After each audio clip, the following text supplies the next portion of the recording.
Hello, my friend.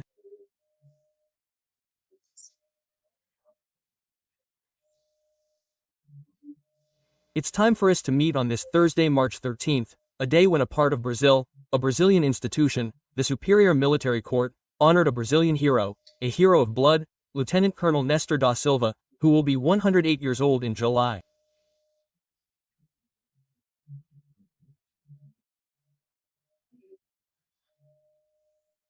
He is the hero of the battle to capture Mintese. A true hero. He was the most important and decisive Brazilian soldier in an urban battle that broke through the German Gothic line.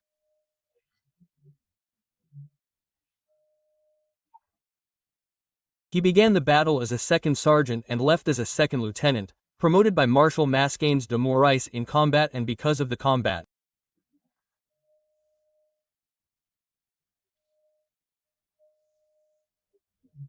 I have already interviewed him. I know his heroism well, and today the Minister of the Superior Military Court, Army General Benzi, presented him with the Order of Merit of Military Justice, which he very much deserves.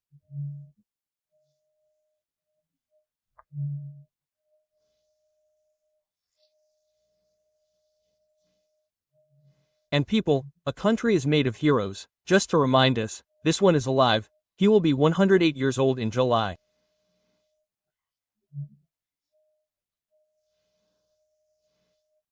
And I want to be there to pay tribute to this hero.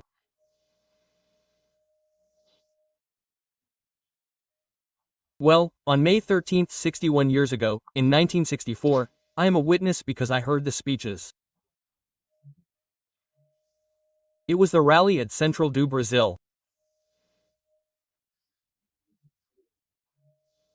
The President of the Republic, João Goulart, the leader of the Communist Party of Brazil, Luís Carlos Prestes, Congressman Lionel Brizola, Governor Miguel Arai, and the President of the National Union of Students, José Serra, who was 21 years old, were there.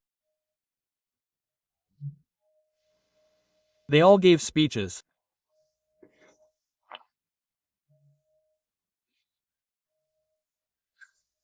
He signed an agrarian reform there, taking land on both sides of the federal highways and promising urban reform to transfer the properties to tenants.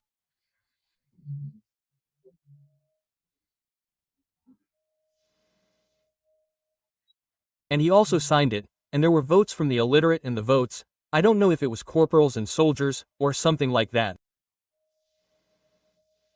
It was the path to March 31st, and it was almost there. And the President of the Republic helped a lot with this. He made a symbolic act, confiscating, in fact, expropriating the refineries that were not Petrobras.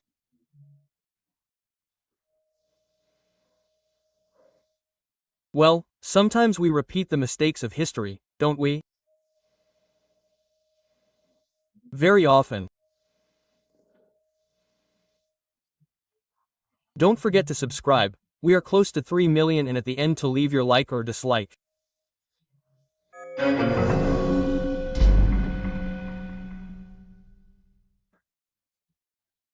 Minister Moraes asked Minister Zanin. Minister Zanin is the one who was Lula's lawyer in Lava Jato.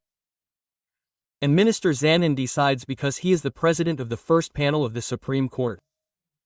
The first panel has only 5 ministers, although the Supreme Court has 11 ministers. But getting back to it, Minister Moraes, who has been the rapporteur for 6 years, this Friday will be 6 years since he was appointed rapporteur and began the end of the world investigation, as Minister Marco Aurelio has called it.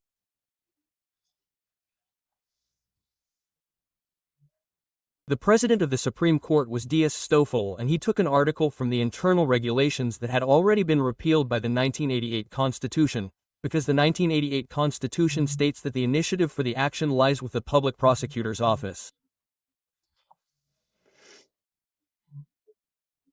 And in this action, there was an initiative in the Supreme Court, which he himself opened, because he was feeling offended by messages on the internet. And he considered that, since the messages reached the Supreme Court via the internet, which was an internal matter of the Supreme Court, This article of the internal regulations refers to the infractions committed there, an administrative investigation, right, in other words. But it became the end of the world investigation. And he appointed, because normally they are chosen randomly. The rapporteur appointed Alexandre de Moraes, who continues to this day after 6 years. An investigation that has lasted 6 years, right? Yes, the word is incredible, but here in Brazil it is credible, right? Well, anyway. And then the Supreme Court has 11, but only 5 will judge Bolsonaro and others. And the ones who will judge are Lula's former attorney, the former Minister of Justice who was there on January 8.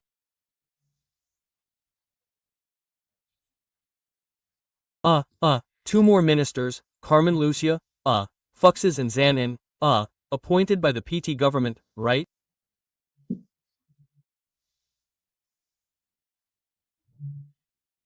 Well, Moraes was not appointed during the PT government, he was appointed during Michel Temer's government, which is still a PT government, because he was Lula's vice president, Dilma's vice president, when Dilma was prevented from continuing to govern and, for the first time, the constitution was torn up, more precisely in the sole paragraph of Article 52, which stated that a convicted president would be ineligible for 8 years, prevented from holding public office. She was not good. Well, then we start thinking, wow, are they doing exactly what Ortega did in Nicaragua? He seemed like a candidate to face Ortega in the election. Ortega would order arrests, then remove people, right?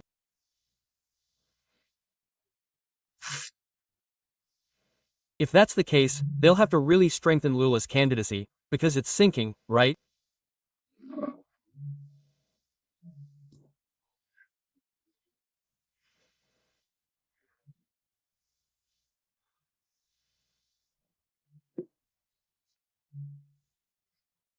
Well, and on the other hand, maybe they don't know that the candidate in 2026, who isn't Bolsonaro, is an idea, not a person. It's an idea that worked and is being destroyed by the current government, but it's an idea that worked, right, of a liberal economy, of conservative customs, of family values, right, and of an economy that doesn't have state losses, doesn't have a public deficit, right?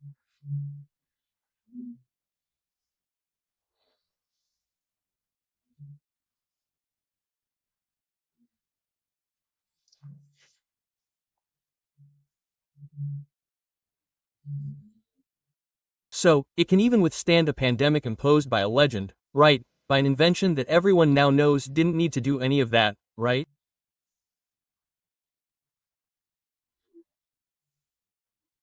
But anyway, that's the issue.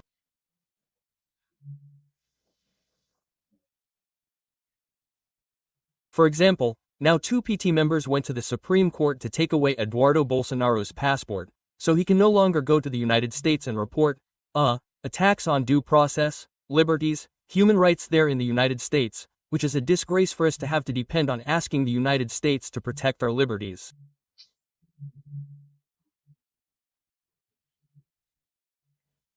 That's a disgrace for us, right? It's an attitude of passive citizenship, right?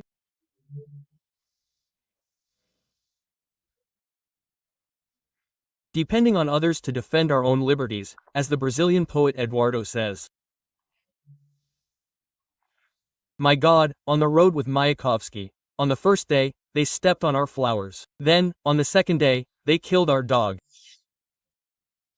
Then, they entered our house and, when we wanted to protest, they had already taken our voices from our throats, right?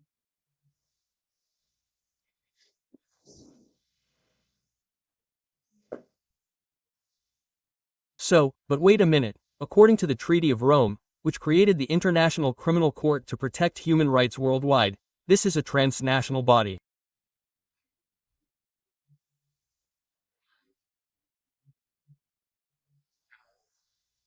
Therefore, the representative of the Brazilian people has not only the right, but also the duty to go out and denounce.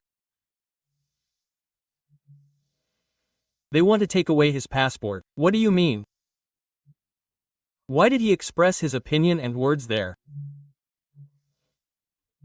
But in this regard, he is absolutely inviolable. This is what Article 53 of the Constitution states and establishes, without a shadow of a doubt as to interpretation.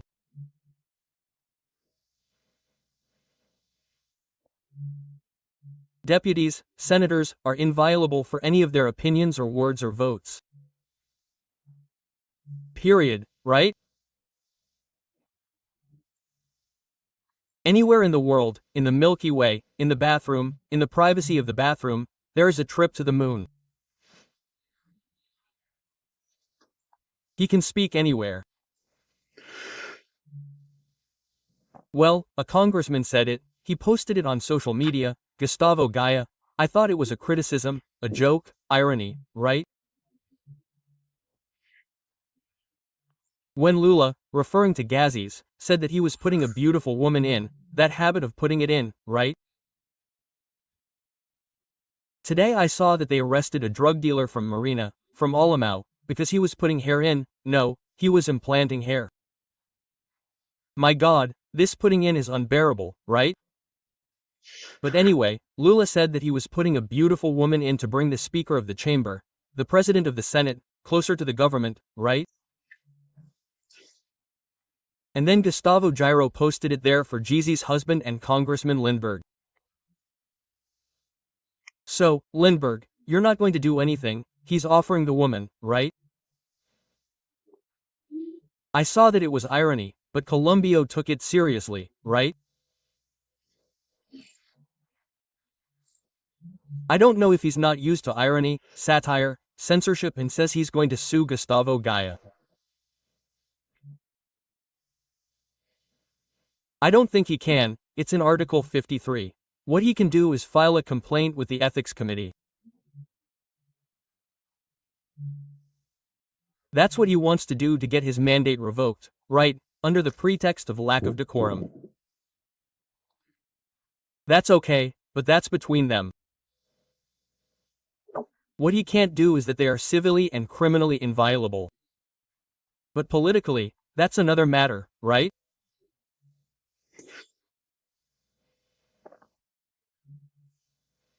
Well, yeah, Minister Moraes asked twice for the arrest of journalist Osvaldo Yusta and he went.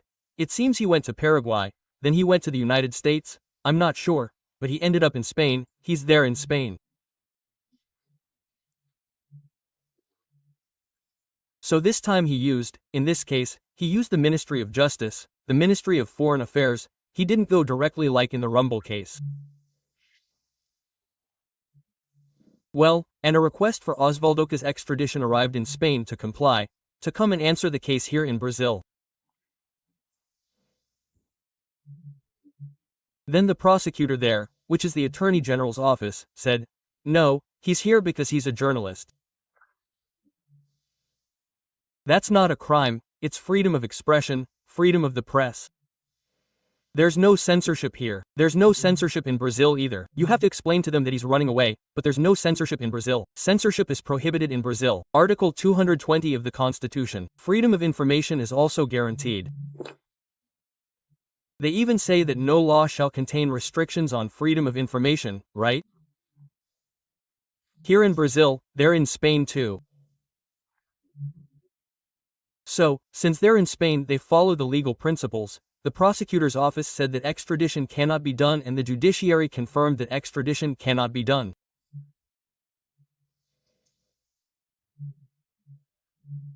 I think these things are a warning to Brazil abroad, right? Not to Brazil, but to the Brazilian judiciary. It affects everyone in the Brazilian judiciary. I keep remembering when I talk about Osvaldo's stack, the sadness with which I received it. My God, it's a shock, it's a sadness for everyone. That search and seizure in his family's house, he was no longer there. And the search they did on one of his daughters, my God, my God.